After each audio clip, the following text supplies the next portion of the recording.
Hello viewers, সবাই কেমন আছেন? আপনারা আশা করি ভালোই আছেন। আজকে আমি আপনাদের জন্য নতুন আরো একটি ভিডিও নিয়ে চলে আসলাম। আজকের ভিডিওটি খুবই গুরুত্বপূর্ণ একটি ভিডিও। শিক্ষার্থীবৃন্দ, আপনারা অনেকে জানতে চেয়েছেন যে রেজাল্ট দিয়েছে এখনো দেখতে পাচ্ছি না, তো কিভাবে দেখবো।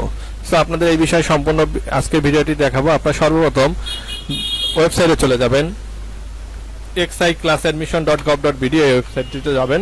ওয়েবসাইটে যাওয়ার পরে আপনারা লগ ইন করবেন। আমার আগে লগ ইন করা আছে, এর জন্য ড্যাশবোর্ডে যেতে বলেছে। আপনারা লগ ইন করবেন। আপনারা লগ ইন করার জন্য এই ওয়েবসাইটে যাওয়ার পরে দেখেন এমন একটি ইন্টারফেস আসবে, লগ ইন লেখা আসবে। এই যে লগ ইন অপশনে আপনারা লগ ইনে ক্লিক করবেন। করার পরে আপনার ইউআইডিটা দিবেন। আমি যে কোনো একটি ইউআইডি দিয়ে দিচ্ছি। তো দিয়ে লগ ইনে ক্লিক করবেন।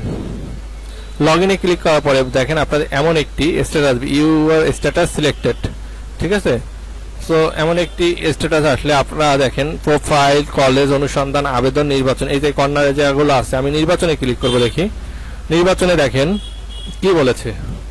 পর্যায়ে 1 গভ জয় বাংলা কলেজে নির্বাচিত হয়েছে। ঠিক আছে, সো এই দেখেন এটা কি হয়েছে, নির্বাচিত। এবং সে যদি নিশ্চিত করতে চান আপনারা, তাহলে এখান থেকে নিশ্চিত করে টাকা জমা দিবেন। ঠিক আছে, নিশ্চিত করার পরে আপনি পরবর্তী পর্যায়ে প্রতিষ্ঠানে অটোমেশনে বর্তমান প্রতিষ্ঠান ফিরে যেতে পারবেন না। ঠিক আছে, কি বলছে এটা পড়েন। দেখেন এই স্টুডেন্টটি গভ জয় বাংলা কলেজে নির্বাচিত হয়েছে। কেমন? সো নির্বাচিত হলে তারপরে কি করণীয় সেটা দেখতে হবে। সো সেটা আরেকটি ভিডিওতে দিব। সো আপনারা যে আজকে রেজাল্ট দেখতে চাচ্ছিলেন, সো এই যে রেজাল্টটি দেখিয়ে দিলাম। নির্বাচনে ক্লিক করবেন।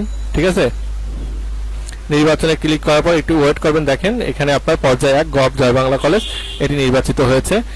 কয় নম্বর সিরিয়ালে দিয়েছিল সেটি দেখতে হলে আপনারা আবেদনে চলে যাবেন। কয় নম্বর যে আপনাদের যে কাগজটি আছে সেই কাগজে লেখা আছে আপনার কয় নম্বর কলেজ দিয়েছিলেন।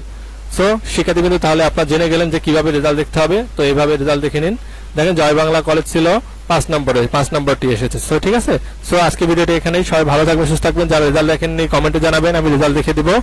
সো বিদায় নিচ্ছি, আল্লাহ হাফেজ।